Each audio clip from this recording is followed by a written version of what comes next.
আপনি কি কখনো অনুভব করেছেন আপনি একা ঘরে কথা বলছেন এবং আপনার কথা কেউ শুনছে না? আপনি তো সবার জন্য অনেক কিছু করেছেন, কিন্তু তার বিনিময়ে আপনি কি পেয়েছেন?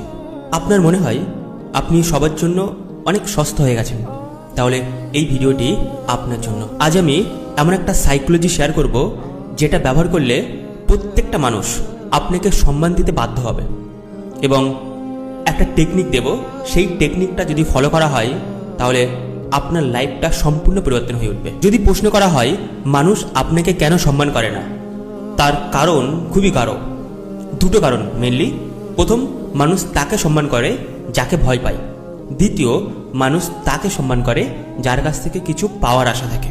কিন্তু আপনি যখন ইয়েস ম্যান হয়ে যান, সবাই যখন ডাকছে সঙ্গে সঙ্গে আপনি প্রেজেন্ট হয়ে যান, কল করার সঙ্গে সঙ্গে আপনি রিসিভ করে দেন, তখনই আপনার ভ্যালুটা আপনি কমাতে থাকেন। মনে রাখবেন, যে জিনিস খুব সহজে পাওয়া যায় সেই জিনিসের মূল্য অনেক কম থাকে। গোল্ড খুব কম আছে এই পৃথিবীতে, তার জন্য গোল্ডের ভ্যালু বেশি। যদি গোল্ড সচরাচর পড়ে থাকতো রাস্তা, তাহলে কি এই গোল্ডের এত ভ্যালু থাকতো? অবভিয়াসলি কখনো না। তাই নিজের ভ্যালু বাড়ানোর জন্য নিজেকে একটা বাউন্ডারি সেট করতে হবে। মানুষের জন্য সবসময় অ্যাভেলেবেল থাকলে চলবে না। আমি এখানে 5টা সাইকোলজি শেখাবো এবং প্রত্যেকটা সাইকোলজি খুবই গুরুত্বপূর্ণ। প্রথম, না বলতে শেখা। আপনাকে একটা বাউন্ডারি সেট করতে হবে। যখনই আপনার সামনে কিছু প্রস্তাব আসছে, সেই প্রস্তাবটা যদি খুব গুরুত্বপূর্ণ না হয়ে থাকে তাহলে আপনি সরাসরি না বলে দিন। হয়তো প্রথম তারা খারাপ ভাববে, কিন্তু পরবর্তীতে আপনার ভ্যালুটা তারা বুঝতে পারবে। যদি সবসময় আপনি হ্যাঁ বলতে থাকেন তাহলে তারা জানবে আপনার কখনো ভ্যালু ছিলই না এবং আগামী দিন থাকবে না। তাই নিজের প্রায়োরিটিসের জন্য আপনি তাদেরকে না বলে দিন। সফল তারাই হয় যারা না বলতে জানে।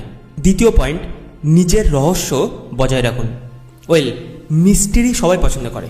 মনে রাখবে, আপনার অতীত, বর্তমান এবং ভবিষ্যৎ, অর্থাৎ আপনার প্ল্যান কী আছে, আপনি ভবিষ্যতে কি করবেন এবং আপনার দুর্বলতা সব কিছু যদি আপনি একটা ওপেন বুক হয়ে যান, মানুষদের সামনে যদি সব কিছু শেয়ার করে দেন, তাহলে আপনি কখনো ভ্যালুই পাবেন না। বেশি অংশ মানুষ এই ভুলটা করে থাকে, তার উইকনেসটা মানুষদের কাছে শেয়ার করে দেয় এবং তার জন্য তার যে ভ্যালুটা অটোমেটিক কমতে শুরু করে। তৃতীয়, ইমোশনাল রিয়াকশন দেওয়া বন্ধ করুন।